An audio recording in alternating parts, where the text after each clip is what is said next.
வருஷ நல்வாழ்த்துக்கள். Happy new year. நீங்க திரும்பி சொல்லுங்க எனக்கு. Happy new year. இந்த பக்கம் சொல்லுங்க. Happy new year. ஏன் மேல சொல்லுங்க. Happy new year. சகோதரம், ஹாப்பி நியூ இயர் என்ன? இந்த வருஷம் சந்தோஷமா இருக்கணும், உங்களுக்கு நல்லதா நடக்கணும், ஹாப்பியா இருக்கணும். தள்ளிட்டு போயிட்டு 2024 சக்சஸ்ஃபுல்லா வெற்றிகரமா முடிச்சிட்டீங்க. இப்போ 2025வது ஆண்டு. இந்த வருஷம் என்னது? இந்த வருஷம் 2025. இந்த 25வது ஆண்டை நீங்க ஆசீர்வாதமா இருக்கணும் அப்படின்னு சொல்லி நான் ஜெபிச்சுட்டு இருந்தேன். ஆண்டவர் எனக்கு வார்த்தைகளை கொடுத்தாரு. எல்லாம் கவனிங்க. நாங்கள் ஜெபம் பண்ணுவோம். இங்கே கிறிஸ்துவ முறைப்படி எப்படின்னா, கிறிஸ்துவ வந்து ஆண்டவர் வார்த்தைகளை தான் அனுப்புவார். நல்ல வார்த்தைகளை சொல்வார். எப்பா இது அப்படியே நடக்கும்பா, இதை எடுத்துக்குப்பா, இதை ஜனங்களுக்கு சொல்லுப்பா அப்படின்னு சொல்லுவார். நேற்று தினத்தில் நான் ஜெபிச்சுட்டு இருந்தேன். ஆண்டவரே, இந்த வருகிற 2025வது வருஷத்துக்கு நான் உங்களுக்கு என்ன சொல்கிறது, என்ன வார்த்தைகளை கொடுக்க போகிறீங்க, என்ன நல்ல வார்த்தைகளை கொடுக்க போகிறீங்க அப்படின்னு கேட்டும்போது எனக்கு ஒரு வார்த்தைகளை ஆண்டவர் கொடுத்தார். அந்த வார்த்தைகளை குறித்து நமக்கு கொஞ்ச நேரம் நாம் பார்க்க போகிறோம். அதனுடைய அர்த்தம் என்ன, அது என்ன சொல்லப்பட்டிருக்குது அப்படின்னு கேட்க போகிறோம். புரியுதா? என்ன சொல்ல போகிறேன், என்ன அதனுடைய அர்த்தம், என்ன உங்களுக்கு நடக்க போகுது அப்படின்னு கொஞ்சம் கவனித்து காதை கேட்டிங்கன்னா அந்த வார்த்தைகள் வந்து உங்கள் வாழ்க்கையில் நல்லதை நடப்பிக்கும். உங்கள் வாழ்க்கையை நம்பிக்கையாக உங்களுக்கு மாற்றி தரும். நீங்கள் 25வது வருஷம் ஒரு நம்பிக்கையோடு கூட நீங்கள் நடத்த முடியும். ஆமென். சரி, நான் அந்த வார்த்தைகளை நான் போடுகிறேன் பாருங்கள். அவர்களுக்கு முன்பாக இருளை வெளிச்சமும் கோணலை செவ்வையுமாக்குவேன். பாருங்க, அவர்களுக்கு முன்பாக. எல்லாம் சொல்லுங்க போகலாம். அவர்கள்லாம் யாரு? நீங்க தான். எங்களுக்கு முன்பாக சொல்லுங்க. இருளை வெளிச்சமும் கோணலை செவ்வையுமாக்குவேன். அப்போ கோணலை செவ்வையா, எல்லாம் இருள் இருக்குது. இருள் உள்ள வாழ்க்கையில் நாம் வாழ்ந்து கொண்டு இருக்கிறோம். அந்த இருளில் ஆண்டவர் எல்லாத்தையும் என்ன செய்கிறாரு, உங்களுக்கு அவர் மாற்றித்தர போகிறார். ஏசாயாவின் புத்தகம் 42வது அதிகாரம் 16வது வசனத்தில், குருடர்களை அவர்கள் அறியாத வழிகளை நடத்தி அவர்களுக்கு தெரியாத பாதைகளில் அவர்களை அழைத்து கொண்டு வந்து அவர்களுக்கு முன்பாக வெளிச்சமும் கோணையிலும் செவ்வையுமாக்குவேன். இந்த காரியங்களை நான் அவர்களுக்கு செய்து அவர்களை கைவிட. நல்லா கவனிங்க. ஆண்டவர் என்ன செய்யப்படுறாரு, ஒரே புரியல. நிறைய பேர் என்ன நடக்க போகுதுன்னே தெரியல. ஒரே குருட்டுத்தனமாக இருக்குது. ஒரே கண்கள் கலங்கி போயிருக்குது. ஒன்றுமே புரியல. என்ன நடக்க போகுதுன்னு தெரியல. ஒரு குருடனை போல நிறைய பேர் இருக்கிறோம். அதுக்கு தான் ஆண்டவர் சொல்கிறாரு, குருடனை மாதிரி நீங்கள் இருக்கிறீங்க, ஆனால் உங்களை எடுத்துகிட்டு வந்துட்டு புதிய பாதையில் உங்களை நடத்த போகிறேன். ஆமென். உங்களுக்கு என்ன செய்ய போகிறாரு? புதிய பாதைகள். இளைஞர்களாக இருக்கட்டும், பிள்ளைகளாக இருக்கட்டும், வயதானவர்களாக இருக்கட்டும், எந்த வயசுக்காரங்களாக இருந்தாலும் உங்களுக்கு ஒரு புதிய பாதைகளை இந்த வருஷத்தில் ஆண்டவர் திறக்க போகிறார். ஆமென் சொல்லுங்க. திறப்பாரா? தெரியலைங்க, சொல்லிட்டீங்க. நம்ம பார்க்குறோம் என்ன நடக்குதுன்னு பார்த்தேன்னு. இப்படி தான் நிறைய பேர் சொல்லிட்டு போயிடுறாங்க. உங்களுக்கு என்ன ஏதாவது சொல்லியிருக்கீங்க, ஆனால் எங்கள் வாழ்க்கையில் ஒன்றும் வெற்றி சிறக்க முடியலையே அப்படி யோசிக்காதீங்க. இந்த வார்த்தைகளை நம்பணும், விசுவாசிக்கணும். ஏசு எப்பயுமே எப்போ வேலை செய்வார்னா, விசுவாசிக்கும் போது, நம்பும் போது எங்களுக்கு ஆண்டவர் வேலை செய்வார். இந்த முதல்ல இந்த வருஷத்தில் 25வது வருஷத்தில் ஆண்டவர் புதிய பாதைகளை திறக்க போகிறார். ஆமாம் சொல்ல, எனக்கு ஆண்டவர் பாதைகளை திறக்க போகிறார். ஆமென். ஆமென்னா அப்படியே ஆகட்டும், அப்படியே நடக்கணும்னு அர்த்தம். அப்போ உங்களுக்கு இந்த வருஷத்தில் ஆண்டவர் புதிய வழிகளை திறக்க போகிறார். ஆமென் சொல்லுங்க. மறுபடியும் நான் சொல்றேன், ஆண்டவர் இந்த வருஷத்துல புதிய வழிகளை திறக்க போகிறார். இப்போ புதிய வழினா என்னன்னா, புதுசாக ஒரு ரோடு போட்டு தரமாட்டார். இங்கேருந்து என்ன தார் ரோடு போட்டுருக்குறேன் ஏற்கனவே போட்டாச்சுங்கன்றீங்களா? இல்லை, உங்கள் வாழ்க்கையில் நன்மையான சில காரியங்களை ஆண்டவர் உங்களுக்கு செய்ய போகிறார். இந்த இருளை குறித்து நான் பாருங்க, எப்படி இருளிலிருந்து அவர்களுக்கு முன்பாக இருளை வெளிச்சமும், உங்கள் இருட்டுக்குள்ளே இருக்கிற, குழப்பத்துக்குள்ளே இருக்கிற, போராட்டத்துக்குள்ளே இருக்கிற உங்கள் வாழ்க்கையில் ஆண்டவர் வெளிச்சத்தை அனுப்ப போகிறார். இருள் அப்படின்னா பைபிளில் நிறைய இடத்துல இந்த வார்த்தைங்க பார்த்தீங்கன்னா ஒவ்வொன்றுத்துக்கும் அர்த்தம் இருக்குது. இருள்னா சில பேர் பாவ இருளில் மாட்டிட்டு இருக்கிறாங்க. கெட்ட பழக்க வழக்கங்கள் உங்கள் வீடுகளில் பார்த்தீங்கன்னா, உங்கள் புருஷன், உங்கள் இல்லை மற்ற பிள்ளைகள், இப்படி பலவிதமான இருளுக்குள்ள குடியில், மற்ற காரியங்களில் எல்லாத்தையும் இருளுக்குள்ளே பாவத்துக்குள்ளே இருக்கிறாங்க. அவங்களால வெளியில் வர முடியல. சில பேர் கெட்ட பழக்க வழக்கத்தில் இருக்காங்க. என்கிட்ட ஒரு பொண்ணை அனுப்பிச்சி விட்டாங்க. அது 12th படிக்கிற. அவங்க அம்மா சொன்னாங்க, அவங்க அம்மா கோயத்தில் இருக்காங்க. அவங்க சொன்னாங்க, பாஸ்டர் என் பொண்ணுக்காக நீங்கள் ஜெபம் பண்ணணும், நான் உங்கள்கிட்ட அனுப்புகிறேன், நீங்கள் ஜெபம் பண்ணுங்க. அப்புறம் அந்த பிரச்சனை என்னன்னு கேட்டேன். அந்த அம்மா சொன்னாங்க, +2 நல்லா படிச்சிச்சு, நல்ல மார்க் எடுத்ததுங்க. 10th எல்லாம் +1லேயும் நல்லா எடுத்தது. +2 பார்த்தீங்கன்னா எல்லா டெஸ்ட்லேயும் ஃபெயிலு, ரொம்ப கம்மியாகுது, எனக்கு என்னென்னே புரியல, ரொம்ப கவலையாக இருக்கிறேன் அப்படின்னு அந்த அம்மா சொன்னாங்க. அப்புறம் அந்த பொண்ணை கூப்பிட்டுட்டு நான் ஜெபம் பண்ணேன். ஜெபம் பண்ணும்போது ஆண்டவர் சில காரியங்களை காமிச்சார். நான் கேட்குறேன், மொபைல் பார்க்குறியாமான்னு. ஆமான்னுச்சு. நைட்டு 2 மணிக்கு 1 மணிக்கெலாம் எடுத்து பார்க்குறியாண்ணா. ஆமாங்க. அப்போ அந்த பொண்ணுக்கு என்ன பிரச்சனை, திடீர்னு ஞாபகம் வருமா, நைட்டு 1 மணிக்கு 2 மணிக்கு மொபைலில் பாரு சத்தம் வேறு கேட்குமா. எடுத்து அதில் பார்த்தா மொபைலில் பார்த்துக்கிட்டே இருக்குமா நைட்டு. சரியாக நைட்டெல்லாம் பார்த்துக்கிட்டு காலையில் ஸ்கூலுக்கு போனாக்க அங்கே பாடம்லாம் புரியாது, என்ன சொல்கிறாங்கன்னு தெரியல. அதனால் அந்த பொண்ணு சரியாக எல்லாம் குறைஞ்சி போச்சு. அப்புறம் அந்த பொண்ணுக்காக சில ஆலோசனை சொல்லிவிட்டு எல்லாத்தையும் சொல்லி, அம்மா தப்பு, இது மொபைல் பார்க்க வேண்டிதான், இதுவே அடிமை தடத்துக்குள்ளே போகக்கூடாது அப்படின்னு சொன்னால் பின்னாடி ஒரு பிசாசு இருக்கிறத பார்த்தேன். உடனே அந்த பொண்ணு தலை மேலே கையை வச்சு நல்லா ஜெபம் பண்ணி, இன்னி விடுதலை கொடுங்க ஆண்டவரேன்னு ஜெபம் பண்ணும்போது அந்த பொண்ணு நல்ல சுகமாச்சு. கிட்டத்தட்ட 85%, 90% +2 மதிப்பு பண்ணி ஃபோன் பண்ணி சொல்லிச்சு, ரொம்ப தேங்க்ஸ் அங்கிள், நல்ல மார்க் எடுத்தேன் அப்படின்னு. ஹல்லேலூயா. அப்போது இருளுக்குள்ளே இருக்கிற ஜனங்கள் என்ன ஒரு விஷயம் உங்களை கட்டுப்படுத்தி கொண்டு இருக்கிறது. கவலை என்ற இருளுக்குள்ளே இருக்கிறீங்க, ஏதோ உங்களை பிடிச்சிட்டு இருக்குது. கவலைப்படக்கூடாதுன்னு நினைக்கிறீங்க, ஆனால் கவலைப்பட்டுக்கிட்டே இருக்கிறீங்க. பயம்ன்ற இருள், பயத்துக்குள்ளே இருக்கிறீங்க. பயம் உங்களை பிடிச்சி ஆட்கொண்டு இருக்குது. என்ன நடக்குமோ தெரியல, பக்கு சில பேருக்கு அடிக்குது. தூக்கம் ஏன் வரல, திடீர்னு பயம். ஐயோ ஏதோ ஆயிடுச்சுன்னா தெரியல, என் பிள்ளை பைக்கில் போயிருக்கான், ஏதாவது ஆகிடுமோன்னு ஒரு பயம். இப்படி பல விதங்கள், இது நடக்குமோ அது நடக்குமோன்னு பயந்து சாகுறீங்க. ஒரு மாதிரி கவலைக்குள்ளே இருக்கிறீங்க, பயத்துக்குள்ளே இருக்கீங்க. இன்னும் பேர்த்து பார்த்தீங்கன்னா சில பேருக்கு திடீர்னு திகில் வந்துடும். என்ன சொல்கிறது, பகீர்னு வந்துடும். சோத்திரம் என்ன பண்ணுறதுனே தெரியாது, இப்படி குழப்பத்தில் இருப்பீங்க. ஆண்டவர் சொல்ல, இந்த வருஷத்தில் உங்களை இருளில் வெளிச்சத்தை கொடுப்பேன் அப்படின்றார். ஹல்லேலூயா. வெளிச்சத்தை கொடுப்பேன் அப்படின்றார். இதை ஆதியாகமத்தின் புத்தகத்தில் வாசிக்கும் பொழுது, பூமியானது ஒழுங்கற்றதாயும் வெறுமையாம் இருந்தது, ஆழத்தின் மேல் இருந்தது, தேவ ஆவியானவர் தண்ணீர் இருந்தால். பூமி பார்த்தீங்கன்னா முதல்ல ஆண்டவர் படைக்கும் போது வெறுமையாக இருந்துச்சான், ஒழுங்கற்றதாக இருந்துச்சான், ஒழுங்கே இல்லை. இருள்னா என்னென்னா ஒழுங்கில்லாத தன்மைகள் தான் இருள். இதில் போட்டிருக்குது ஆழத்தின் மேல் இருள் இருக்குது. ரொம்ப ஆழத்தின் மேல் இருந்ததுன்னா கொஞ்சம் கூட துளி கூட லைட்டே இல்லை, வெளிச்சமே இல்லை. கொஞ்சமாவது வெளிச்சம் இருக்குன்னு பார்த்தா எந்த வெளிச்சமும் இல்லை, மொத்தமும் இருள், வெளிச்சத்துக்கான அறிகுறியே இல்லை. அப்போ அப்படி இருந்துச்சுன்னா என்ன ஆகுதுன்னா, முதல்ல ஒழுங்கற்றதாக இருக்குது. நல்லா கவனிங்க, ஏதாவது ஒழுங்காக இருக்குதா? குடும்பம் மாதிரியா இருக்குது? இல்லையா, குடும்பமாக தான் இருக்குது. சில பேர் பார்த்தீங்கன்னா புருஷன்மாருங்க, சில அம்மாமாருக்கு சொல்லுவாங்க, அவர் என்னங்க பண்ணுறாருன்னா, அவர் என்னங்க பண்ணுவார், சாயந்தரம் 6 மணிக்கு வருவார், டிவியை போட்டுருவார், ஆன்னு பார்த்துட்ருப்பார், சாப்பாடை வச்சா சாப்பிடுவார், சாப்பிட்டு அப்படியே படுத்துவாருங்க அந்த இடத்துல. நாங்கள் தான் எழுப்பி போய் படுமா, பெட்ரூமில் படுன்னு சொன்னால் போய் படுப்பார். அப்படி தாங்க. சில பேர் பார்த்தீங்கன்னா 7 மணிக்கு 8 மணிக்கு எப்போ வருவார்னே தெரியாது. அந்த ராத்திரியில் கதவை தட்டுவார்.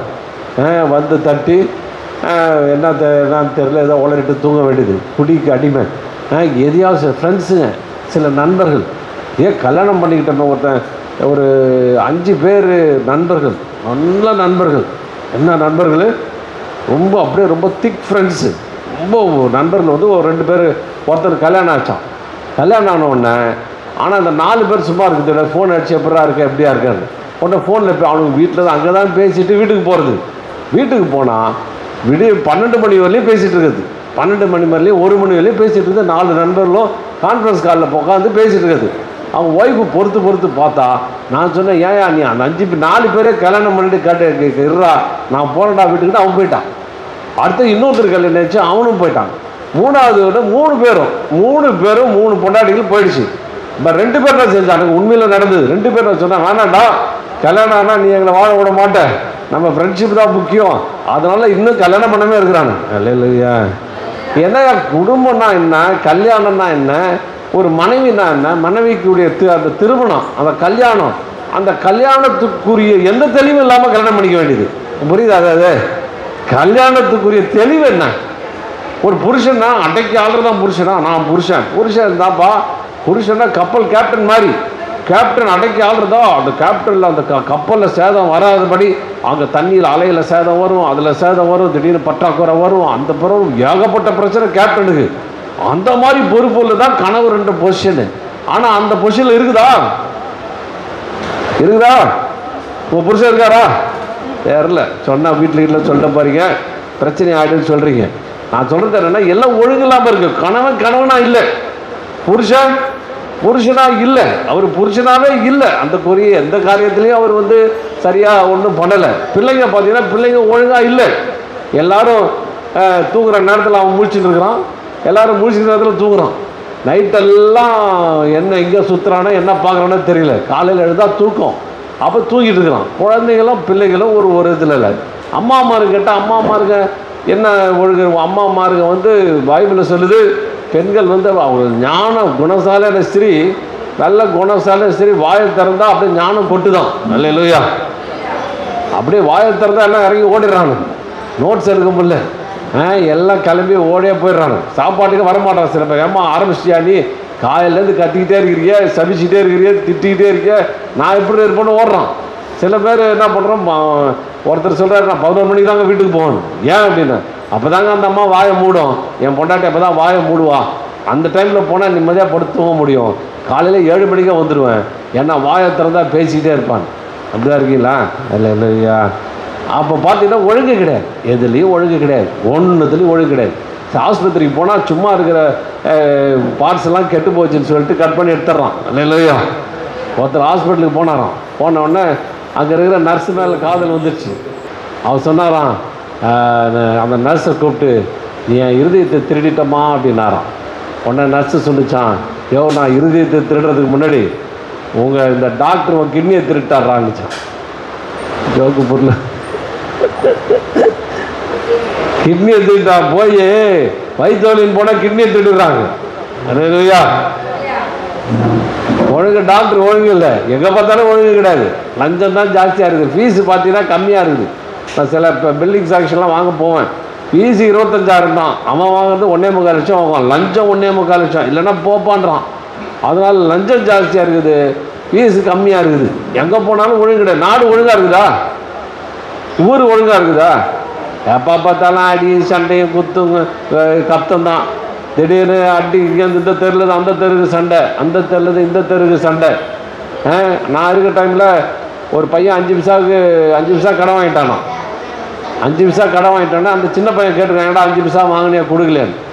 தரமாட்டானான். 2 பசங்க சண்டை போட்டிருக்காங்க. சண்டை போட்டு ஒருத்தன் அடிச்சுட்டாங்க. அவங்க அப்பா வந்தார், ஏன்டா என் பையனை அடிச்சுன்னு அந்த பையனை போட்டு அடிச்சிட்டாரு. அடித்தோன்னே அவங்க அப்பா வந்தான், ஏன்டா என் பையனை நீ அடிச்சேன்னு அவன் போட்டு அவனை அடித்தான். அடித்த உடனே அவன் அண்ணன் தம்பிலாம் சேர்ந்துட்டானுங்க. ஐயோ, நீ எப்படா எங்கள் பையன் அண்ணன் தம்பி அடிப்பேன், அவன் அடிக்க இவன் அடிக்க ஊர் சண்டை ஆயிடுச்சு. செஞ்சுட்டு கிட்டத்தட்ட 18 பேர் வெட்டிட்டு செத்துட்டாங்க. சோதரம்.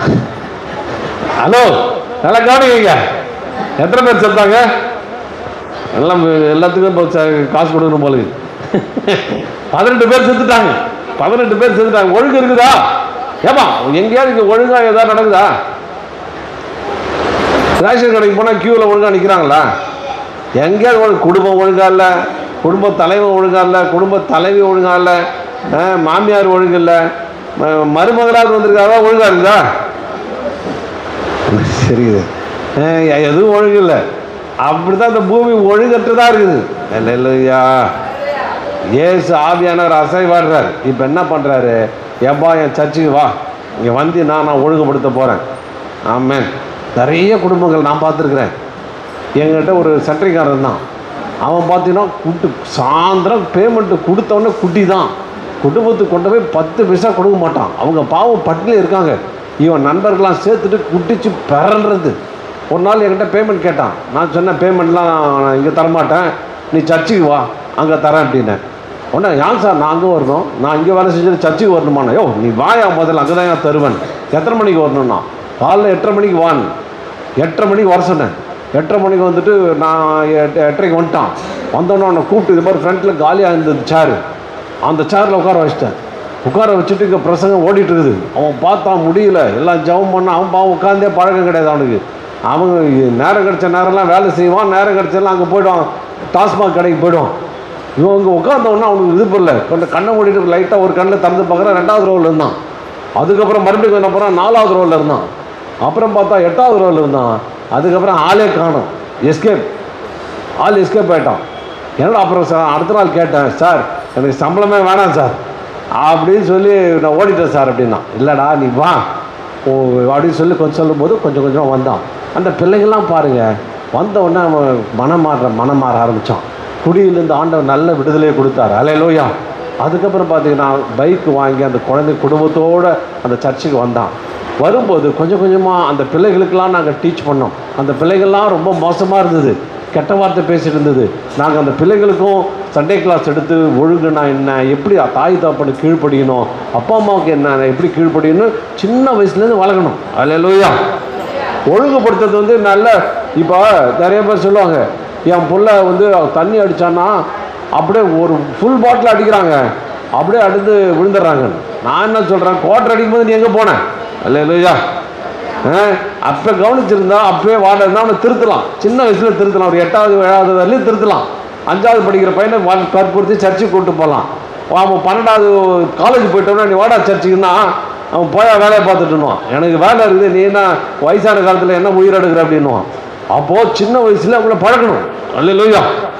அதனால் நாங்கள் என்ன பண்ணுறோம், சின்ன வயசுலேயும் சொல்லித்தரோம். பாருங்கள், எங்கள் சண்டே கிளாஸ்லாம் வச்சு பிள்ளைங்களுக்கு நல்ல கதைகளை சொல்லி அப்பா அம்மாவுக்கு கீழ்ப்படியணும், அப்பா அம்மாவுக்கு உதவி செய்யணும், கெட்ட பழக்கம் வரக்கூடாது, கெட்ட நண்பர்களோடு பழகக்கூடாது அப்படின்லாம் சொல்லித்தர போகிறோம். இது வந்து இயேசு அவங்க வாழ்க்கையில் நான் இடப்பட்டார்னா ஒழுங்கற்ற தன்மைகளெல்லாம் மாறிடும். அல்லேலூயா. ஒழுக்கக்கேடான காரியங்கள்லாம் மாறிடும். ரொம்ப மோசமான சூழ்நிலையெல்லாம் மாறிடும். அங்கே வந்து வீட்டுக்கு அப்படியே நண்டு மாதிரி வர்றதெல்லாம் ஸ்ட்ரைட்டாக நடந்து வருவாங்க. அல்லேலூயா. ஏன் நண்டு மாதிரி வராரு, இப்படி வளைஞ்சு போட்டு வருவார். ஆனால் சர்ச்சுக்கு ஒழுங்காக வந்தார்னா சோதரம் ஆண்டவர் என்ன செய்வார், உங்களுக்கு வந்து பரிபூரண சுகத்தையும் பரிபூரண காரியத்தையும் ஆண்டவர் உங்களுக்கு அவர் கொடுப்பார். அப்போ என்ன சொல்கிறாரு, இருளில் இருக்கிற ஜனங்கள், ஒழுங்கில்லாத ஜனங்கள், ஒழுங்கற்ற ஜனங்கள், அவங்களுக்கு என்ன செய்கிறாரு, வெளிச்சத்தை தருகிறார். ஆமென். அவங்களுக்கு வந்து வெளிச்சத்தை கொடுக்குறாருனா தெளிவை கொடுக்குறார், ஒழுங்கை கொடுக்குறார்.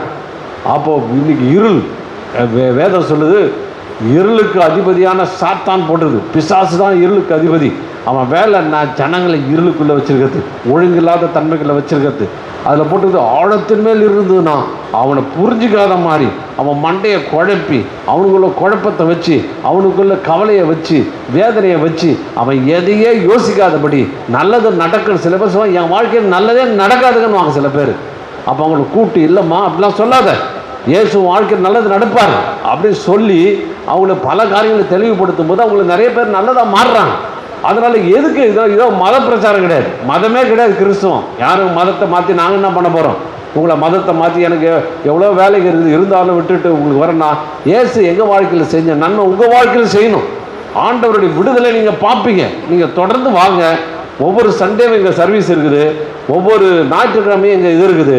உங்களுக்கு வந்து எப்படியாவது இயேசுவை சொல்லி இயேசுவை அறிமுகப்படுத்தி இயேசு என்ற மகா பெரிய தேவனை, வல்லமை என்ற தேவனை உங்கள்கிட்ட அறிமுகப்படுத்தினா நீங்கள் அவரோடு கூட தொடர்பு வச்சுட்டீங்கன்னா அவர் பேசுகிற தெய்வம், அவங்க பேசுகிற தெய்வத்தோடு கூட அவர் இருப்பார். அல்லேலூயா.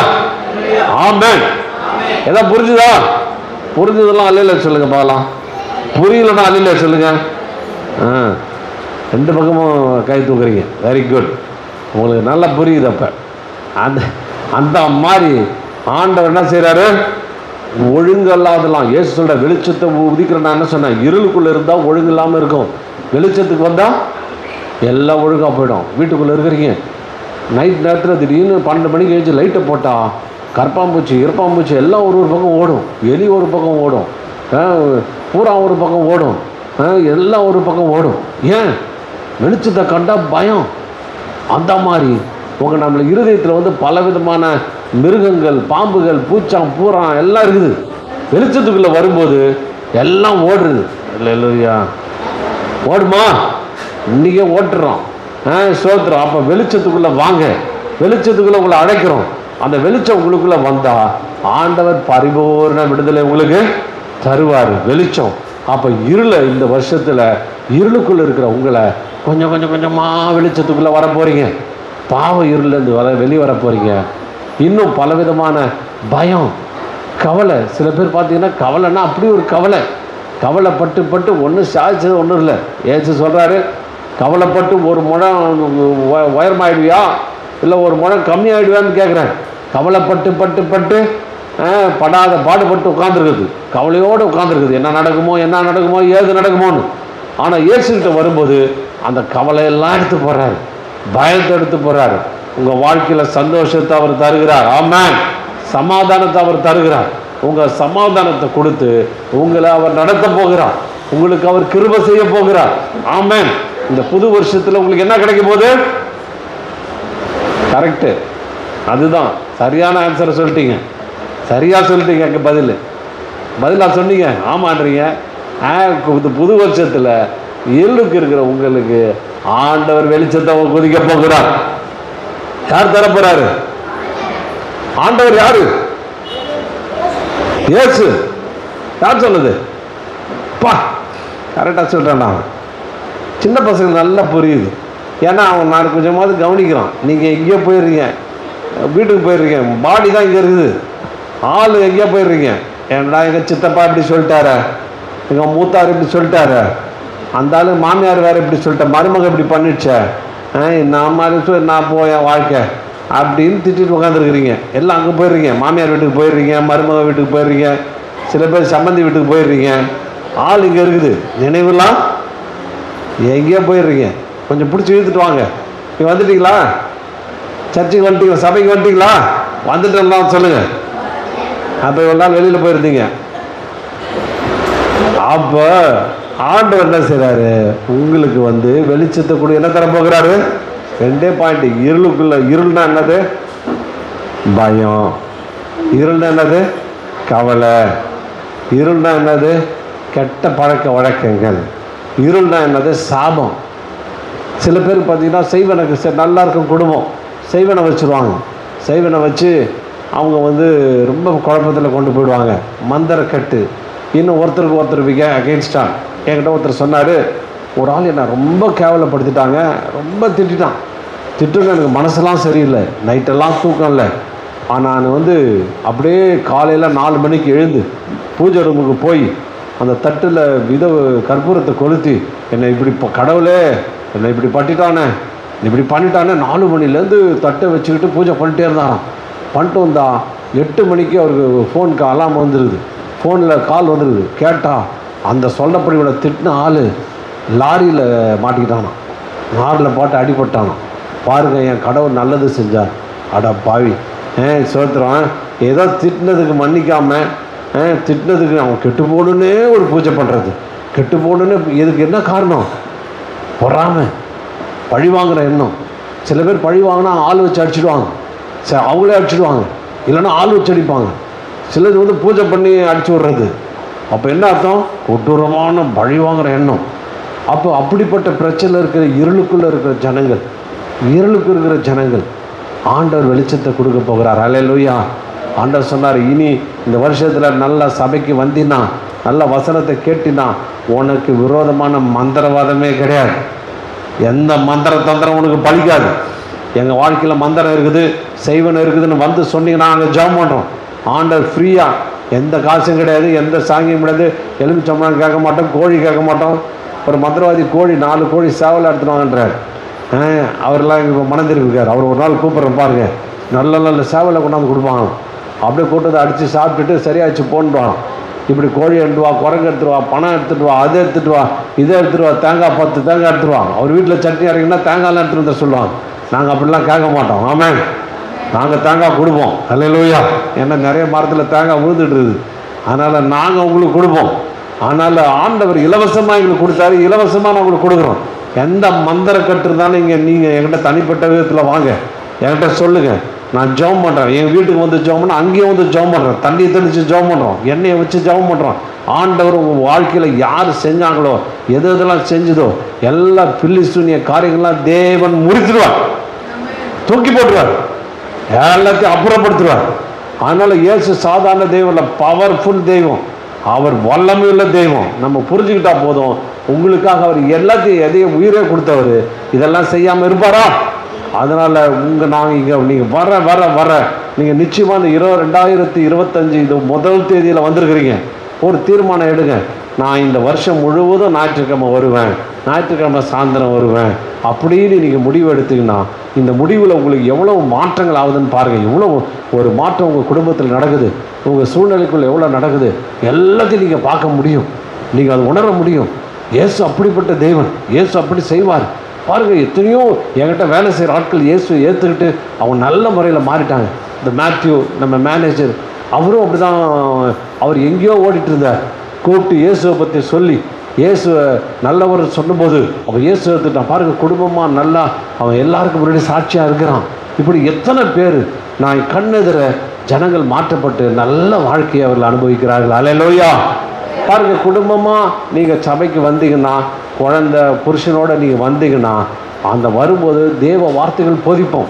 அந்த வார்த்தை உங்களை தொடும். அவர் புருஷனே மன்னிப்பு கேட்பார். என்ன நான் தெரியாமல் சொல்லிட்டோமா, ரொம்ப ஹார்ஷாக வச்சுட்டேன், என்னை மன்னிச்சுக்கோ அப்படின்வார். ஏன்னா அந்த வார்த்தைகள் மனசாட்சியை போய் குத்தும். அவர் டாஸ்மாக் கடைக்கு போனால் வருமா? இருக்கிற மனசாட்சியை கேட்டுடும். போயிட்டு வந்து முதல்ல ஒரு அடி அடிச்சுட்டு போனவர் போட்டு வந்து என்ன செய்வார்? 10 அடி அடிப்பார். ஏன்னா அவங்க மிருகமாக மாற்றி விட்ருவாங்க நண்பர்கள்லாம். ஆனால் இயேசு அப்படி கிடையாது. உன்னை தெளிய வைப்பார். அதுதான் இருளுக்குள்ளே இருக்கிற ஜனங்கள் வெளிச்சத்துக்கு வெளிச்சம் உங்களுக்கு வாழ்க்கையில் வீசும். வெளிச்சத்தை வர கெட்ட பழக்க வழக்கங்கள், தவறான எண்ணங்கள் எல்லாம் ஓடி போடும்.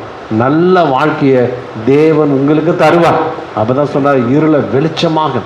ரெண்டாவது, ஒழுங்கற்ற தன்மை. பார்த்தோம், ஒழுங்கு இல்லை, எதுலேயும் ஒழுங்கு இல்லை. பிள்ளைங்க ஒழுங்கு இல்லை, புருஷன் ஒழுங்கு. நிறைய பேர் அம்மாமாருங்க அங்கலாய்க்கிறாங்க, புள்ள ஒழுங்கே இல்லையா, எதுலேயும் ஒழுங்கு இல்லை, குடும்பம் ஒழுங்கே இல்லை. நிறைய குடும்பத்தில் பேசிக்கிறது கிடையாது, ஒருத்தருக்கு பேசிக்கிட்டே கிடையாது. அப்போ பிள்ளைக்கும் பேச்சே கிடையாது, அம்மாவுக்கும் பொண்ணுக்கும் பேச்சே கிடையாது.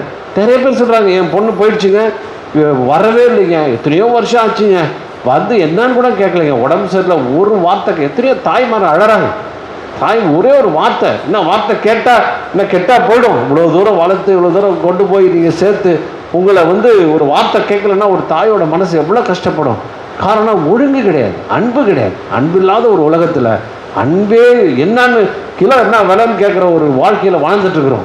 ஆனால் இயேசு அன்பை கொடுக்குறார். இயேசுக்குள்ளே வரும்போது இந்த ஒழுங்கற்ற இருளை உண்டாக்குறது பிசாசு, சத்துரு. அவன் ஒழுங்கற்ற தன்மைகளை உருவாக்கி தருகிறான். அந்த ஒழுங்கற்ற தன்மையிலேருந்து உங்களை ஆண்டவர் விடுதலை அளிக்க முடியாது. தேவன் உங்கள் வாழ்க்கையில் உதவி செய்வார். ஆமென். அது மாத்திரமல்ல, பில்லி சூனியம், இன்னும் பலவிதமான காரியங்கள் எல்லாவற்றிலிருந்து தேவன் உங்களுக்கு என்ன செய்வார்? விடுதலை தருவார். ஆமென். இயேசு வார்த்தை சொல்கிறார், இஸ்ரவேலுக்கு விரோதமான மந்திரம். இஸ்ரவேல்னா கிறிஸ்துவ பிள்ளைகளுக்கு விரோதமாக இயேசுவை ஏற்றுக்கொண்ட எந்த பிள்ளைகளுக்கும் விரோதமாக மந்திரவாதமே கிடையாது. என்கிட்ட நிறைய பேர் சொல்லுங்க, நான் என்னென்னமோ மந்திரவாதம் பண்ண உங்களுக்கு ஒன்றுமே பண்ண முடியலையே. ஒன்றுமே பண்ண முடியாது. ஆமென். ஏன்னா இயேசு எங்கள் கூட இருக்கிறார், இயேசு எங்கள் கூட வருகிறார், இயேசு எங்கள் காரியங்களை பார்க்குறார். அப்போ இயேசு உங்களுக்குள்ளே இருக்கும்போது உங்களுடைய எல்லா காரியங்களும், எல்லா மந்திர காரியங்களும், தந்திர காரியங்களும் உங்களை விட்டு ஓடி போகுமாமே.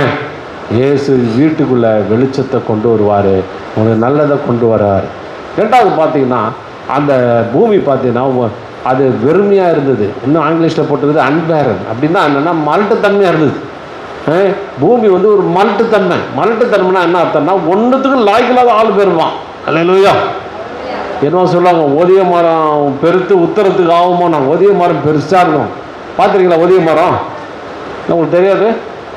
அந்த பக்கம் கடலூர் சைடு சொல்லுவாங்க, ஒதிய மரம் பெரிய மரமாக இருக்கும், ஆனால் அது ஒன்றுமே யூஸ் இருக்காது. ஒரு மேஜா நாற்காலி எதுவுமே செய்ய முடியாது. காணிங்க, மேஜா நாற்காலி உங்கள் வீட்டாண்ட இருக்கா? நான் பார்த்து ஒதிய மரம் பார்த்து ரொம்ப நாள் ஆச்சு. எவ்வளோ பெருசு இருக்கா? அது எதுக்காக யூஸ் ஆகுமா? ஒன்றுத்துக்கும் ஆகாது. விறகு கூட பற்ற வைக்க முடியாதுல்ல, ஸ்மோக் வரும். ஆமாம், விறகு கூட பற்ற வைக்க முடியாது. வேற மேலே நாற்காலில் செய்யலாமா?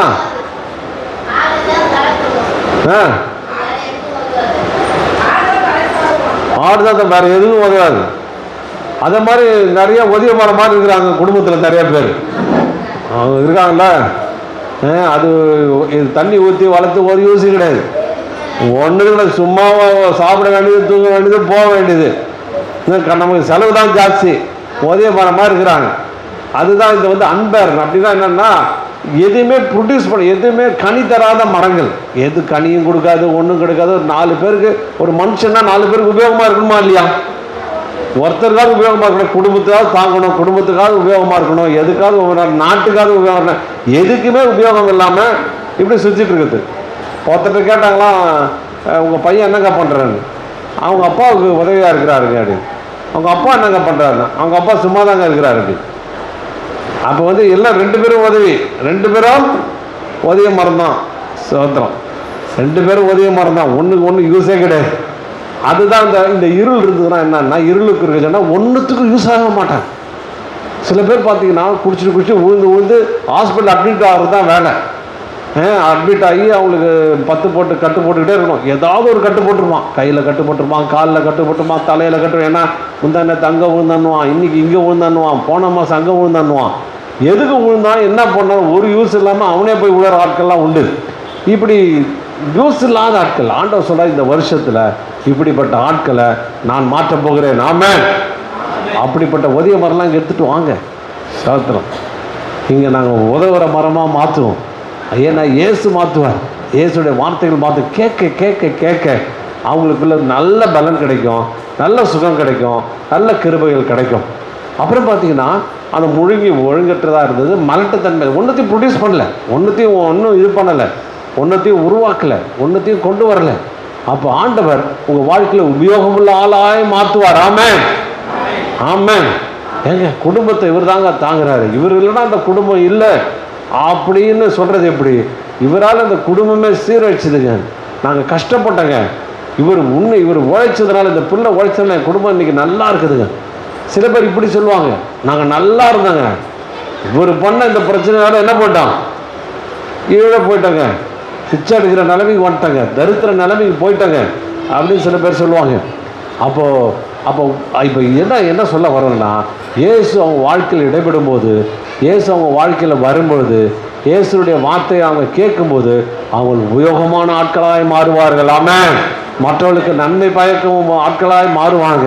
நான் பார்த்தீங்கன்னா உபயோகம் இல்லாமல் தான் இருந்து எங்கேயோ நான் போவேன், என் வாழ்க்கையை நான் அனுபவிச்சுட்டு தான் இருந்தேன். ஒரு நாள் இயேசுவை தொட்ட உடனே, இயேசு என்னை மாற்றின பிற்பாடு நிறைய பேருக்கு உபயோகமாக நான் மாற்றி வைத்திருக்கிறார். ஆமென்.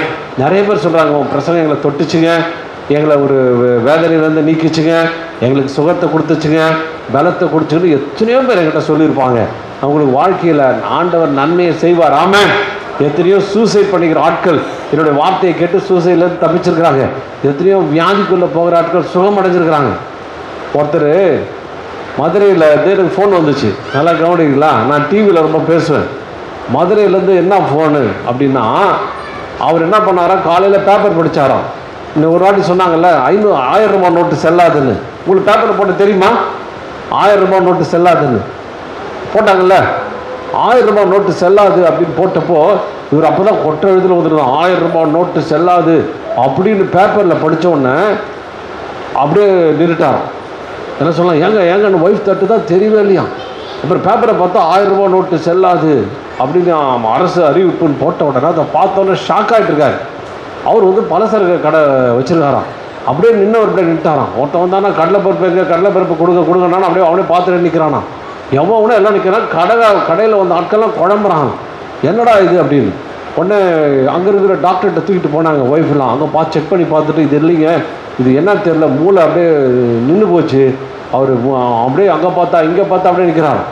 அவரை கொண்டு போய்ட்டு இதுக்கு கொண்டு போயிட்டாங்களாம், மதுரைக்கு. மதுரைக்கு பக்கத்தில் இருக்கிற கிராமத்தில் தான் ஆச்சு. மதுரைக்கு வண்டியை வச்சு கூப்பிட்டு போயிட்டாங்க. அவங்க மதுரை ஹாஸ்பிட்டலில் பார்த்துட்டு சீஃப் டாக்டர் எல்லாம் பார்த்தா ஒன்றுமே சொல்ல மாட்டாராம். சாப்பாடு வேணும்னு சொல்ல மாட்டாராம், தண்ணி வேணும்னு சொல்ல மாட்டாராம், எதுவும் சொல்ல மாட்டாராம். பெட்டில் படுத்துக்கிட்டு சீலிங்கே முறைச்சி பார்க்குறாராம், ஃபேன் ஓடுறதே பார்த்துட்டு இருக்காராம், இல்லை வெளியில் பார்த்துட்டே இருக்காராம். ரொம்ப குழப்பாச்சு, டாக்டராலையும் கண்டுபிடிக்க முடியல. கரெக்டாக ஒரு 8 மணி இருக்கும், எனக்கு ஃபோன் கால் வருது.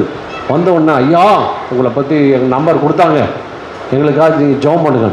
உடனே அவர் ஃபோனில் அவர் காதில் ஃபோனை கொடுமான்னு கொடுத்து நல்லா ஜெபம் பண்ணி முடித்தோடனே அதுக்கப்புறம் சத்தம் இல்லை. அடுத்த நாள் காலையில் என்ன ஆச்சு கதையை கேட்குறீங்களா? நல்லா கவனிங்க. அடுத்த நாள் காலையில் நம்ம சுகம் ஆச்சுன்னா நம்மகிட்ட சொல்ல மாட்டாங்க. அது நம்ம விசுவாசிங்க அப்படியே பழக்கம். எங்க சுகமாச்சுங்க, நல்லா ஆச்சுங்க அப்படின்னு ஒரு நாளும் சொல்கிறது கிடையாது. ஒன்று அடுத்த நாள் நான் ஃபோன் அடித்து கேட்குறேன். ஃபஸ்ட்டு ஃபோன் எடுக்கலை, ரெண்டாவது ஃபோனு பஸ்ஸு சத்தம் கேட்குது. அப்போ அவர் பேசுகிறாரு. அவர் என்ன பேசுகிற, அவங்க என்ன சொன்னாங்க, ஏங்க நீங்கள் ஃபோன் பண்ணி முடித்த உடனே டக்குன்னு சரியாயிட்டாருங்க, நல்லா நார்மலாக பேச ஆரம்பித்து பழசெல்லாம் ஞாபகம் வந்துடுச்சுங்க. உடனே என்ன பண்ணார், அந்த டாக்டர் நாங்கள் போய்ட்டு நர்ஸுக்கிட்ட சொன்னோம், நீங்கள் காலி நாங்கள் வெக்கேட் பண்ணுறோம், எங்களை டிஸ்சார்ஜ் பண்ணுங்கள், நாங்கள் ஊருக்கு போகிறோம், சொந்த ஊருக்கு போகிறோன்னோம். அப்படின்னா அவங்க இல்லை மெயின் டாக்டர் வந்தால் தான் பண்ணுவோன்னு சொல்லி நைட்டு ஃபுல்லாக வச்சு செக் பண்ணி பார்த்தாங்க. தெளிவாக இருக்காருங்க, ஒரு பிரச்சனை இல்லைங்க. காலையில் டிஸ்சார்ஜ் பண்ணாங்க. ஹாஸ்பிட்டல்லேருந்து இதாகி பஸ்ஸில் ஊருக்கு போயிட்டுருக்கேன் நான். அல்லேலூயா. ஏசு எப்பேற்பட்ட தேவன் பாருங்கள். நெடுநாளாக வியாதி, கட்டு, போராட்டம், பலவிதமான சூழ்நிலைங்க. அவையிலேருந்து இயேசு நான் எதுவும் கதை சொல்ல, எதை கப்ஸா விட்டவங்களெல்லாம் மாற்றணும்னு எண்ணம் எங்களுக்கு கிடையாது. உங்களுக்கு நீங்கள் நிச்சயமாக நம்பிக்கையோடு வருவீங்கன்னா நீங்கள் உங்கள் வாழ்க்கையில் விடுதலை பார்த்தா நம்புவீங்கள்ல. அவருக்கு செஞ்சவர் உங்களுக்கும் செய்வார். உங்கள் மனசு தெளிவடையும். உங்களுக்கு நல்ல காரியங்களை இயேசு உங்கள் வாழ்க்கையில் என்ன செய்வார், அற்புதங்களை அவர் செய்வார். அல்லேலூயா. பாம்பு கோணலாக இருக்கிற பாம்பை ஆண்டவர் தண்டிப்பன் போட்டார். வேதத்தின்படி பாம்பு பிசாசை குறிக்கும், அசுத்தாவிகளை குறிக்கும். அதுங்க உங்கள் வாழ்க்கையில் பிரச்சனையும் போராட்டத்தையும் கொண்டு வந்து உங்களை வேதனையும் மனவேதனை அடைய வச்சுட்டு இருக்குது. வியாதியை கொடுத்துருக்குது, சூழ்நிலையை கொடுத்துருக்குது. இன்னைக்கு காலையில் கூட ஒருத்தர் அமெரிக்கா தேசத்துலேருந்து ப்ரேயர் பண்ணி அவர் உடம்பெல்லாம் சரியில்லை அப்படின்னார். அப்போ சத்துருடைய பிரச்சனை, நைட்டெல்லாம் தூங்க முடியல, சத்துரு என்னை போட்டு அமுகிறான்றார். அப்போ பிசாசி எங்கே போனாலும், அமெரிக்கா போனாலும், அண்டார்டிகா போனாலும் விடமாட்டான். உங்களை தொடர்ந்து வருவான், தொடர்ந்து உங்களை பிரச்சனைகளை கொண்டு போவான். ஆனால் கர்த்தர் என்ன சொல்கிறாரு, இந்த வருஷத்தில் உனக்கு விடுதலை அளிக்க போகிறார். ஆமென். அசுத்த ஆவியிலேருந்து விடுதலை அளிக்க போகிறார். ஆமென். சில பேர் சொன்னாங்க, கெட்ட கனவு, செத்து போகிற மாதிரி கனவு, பிள்ளைகளை எடுத்துகிட்டு போகிற மாதிரி கனவு. ஒரு அம்மா ஃபோன் பண்ணிச்சு, பிறந்த குழந்தை நைட்டு இரவில் கனவுல வருதான், ஒரு நாய் கருப்பு நாய் வாயில் கவிட்டு போதான். அது பயந்து அடித்து ஃபோன் பண்ணிச்சு, அங்கிள் இந்த மாதிரி அடித்து தூக்கிட்டு போகுது, பயம், கெட்ட கனவு வருது, குழந்தை செத்து போகிற மாதிரி கனவு வருது, ஆக்சிடெண்ட் ஆகிற மாதிரி கனவு வருது, ஏதோ நடந்துமோன்னு பயமாக இருக்குது அப்படின்னு எத்தனையோ பேர் சொல்கிறாங்க. எப்படியோ சில நேரங்களில் பாம்பு கொத்துற மாதிரி கனவு வருது, யானை மெரிக்கிற மாதிரி கனவு வருதா? வருதா? Very good. அப்போ பாருங்கள், உங்களுக்கு தான் இந்த வசனம். இந்த வருஷத்தில் ஆண்டவர் தண்டிக்க போகிறார். அப்படிப்பட்ட மிருகத்தை கொண்டு வருகிற, அசுத்த ஆவியை கொண்டு வருகிற எல்லா பொல்லாத கிரிகளை இந்த வருஷத்தில் ஆண்டவரே செய்கிறாரு. அடிக்கும் வலு சர்ப்பத்தை மிகவும் பெரிதுமான தமது பட்டயத்தை அவர் கத்தி எடுத்து வெட்டி போட போறார். அவர் கத்தி எடுத்துட்டு வந்துட்டு கனவுல தூங்க விடாதபடி பயங்கரமான கனவுல கொண்டு வந்து கருப்பா உருவத்தை கொண்டு வந்து பயமுறுத்திட்டு இருக்குது. நீ பயந்து போயிட்டு இருக்கிற, நீ கணங்கி போயிட்டு இருக்கிற, என்ன நடக்குமோன்னு ஒரு பயத்துக்குள்ள இருக்கிற. சில பேரை நைட்டு தூங்கும் போது அமுக்குதான், மூச்சு விட முடியல. அப்படிலாம் இருக்கா உங்களுக்கு? இருக்கு, அவங்களுக்கு இருக்கு. அமெரிக்காவிலே பிடிச்சி அமுக்குதுன்னா அப்போ இங்கேயே அமுக்காது. இங்கே தான் நிறையா இருக்குது, போட்டு அமுக்கு மூச்சு திணறி எழுந்திருக்கிறீங்க, பயந்து போய் எழுந்திருக்கிறீங்க, குழம்பி போய் எழுந்திருக்கிறீங்க. ஆண்டவர் சொல்கிறாரு, இந்த 1ஆம் தேதி உங்களுக்கு ஆண்டவர் வாக்குத்தத்தத்தை சொல்லுகிறார். நீ இயேசுவை நம்பினா, இயேசுவை விசுவாசிச்சுனா உனக்கு நல்ல தூக்கத்தை கொடுப்பார். தூக்கத்தில் ஏற்படுகிற பொல்லாத கிரியைகள், சொப்பனத்தில் வர்ற, கனவுல வர்ற பயங்கரமான மிருகம், ஆக்சிடென்ட்டு, விபத்து, இன்னும் குழப்பம், மற்றவங்க செத்து போகிற மாதிரி கனவு, இன்னும் பலவிதமான கனவுனால பயமுறுத்துகிறார். எல்லா தண்ணியும் இந்த இயேசு வழியை பண்ண போகிறார். ஹல்லேலூயா. அப்படியே கொஞ்ச நேரம் ஜெபம் பண்ணும். அற்புதம், அதிசயம் இந்த ஆண்டு நடக்க போகுது. அற்புதம், அதிசயம் இந்த ஆண்டு நடக்க போகுது. கவலைப்படாத, கவலைப்படாத, கவலைப்படாத, கவலைப்படாத. அற்புதங்கள் குவிய போகுதே, அற்புதங்கள் குவிய போகுதே. சூப்பர் நேச்சுரல் ஆண்டு இது, சூப்பர் நேச்சுரல் ஆண்டு, சூப்பர் நேச்சுரல் ஆண்டு இது, சூப்பர் நேச்சுரல் ஆண்டு.